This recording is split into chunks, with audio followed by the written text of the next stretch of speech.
So, kagagaling ko nga lang sa SM. Nag-grocery nga pala ako. Ayan, isang box na malaki. Kagandahan ba naman sa motor ko is napakalaki ng space niya. Scooter yung motor ko. Tingnan nyo naman, kasyang-kasya yan sa harap ng scooter ko. Ang laki at ang lapad nitong karton. Punong-puno ng groceries. Ayan, isa natin. Lumipat nga pala ako ng bahay. So, ayan. Namili na ako ng mga makakain. Feeling ko talaga meant to be sa akin yung motor ko.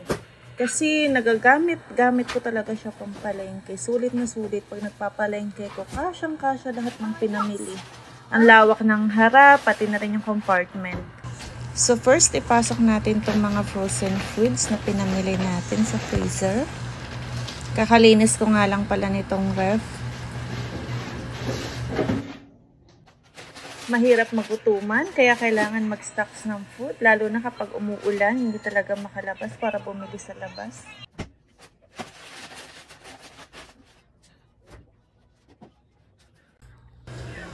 At dito nga sa baba ng ref, ayan yung mga leftover foods. Ayusin natin yan. Napakagulo na.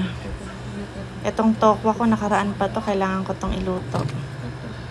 Ito yung natirang cake. Nakaraan din. Ayan, may ano pa. Tawag dito, pares din. Natira. May pasta sa kaserola. Ayan, kimchi. Lettuce. Nagbili na rin akong mga ganito. Nagbili rin ako ng mga gulay. Ayan, ayusin natin.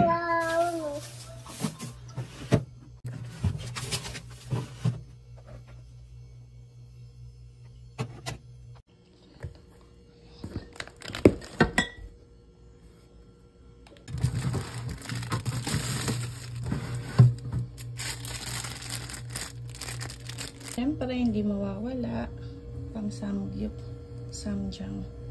Sarap nito. Ito, may bawas pa ako. Takot maubusan. Nagbili na rin ako nito. Ang cute. Bento plate. Ito, white sauce. Try ko sa fish or chicken breast. And sauce. Bala ko mag-spaghetti. Para sa ating french fries na masawsawan. Oil, cholesterol free para sa mga nagda-diet. Ito na lang. Mga noodles. Minsan lang naman ako mag-noodles. Pag trip ko lang kumain ng kimchi. Masarap kasi yung kimchi ba? With Korean noodles or spicy noodles. Ito, binili.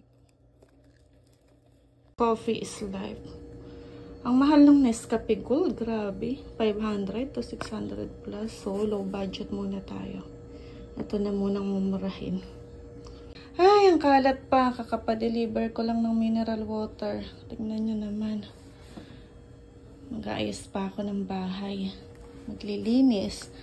Ito pa na-unbox tong in-order kong table sa Shopee.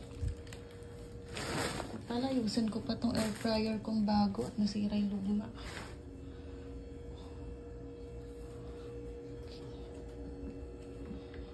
Marami pa akong gustong bilhin kaso hindi kasi kasya sa motor ko.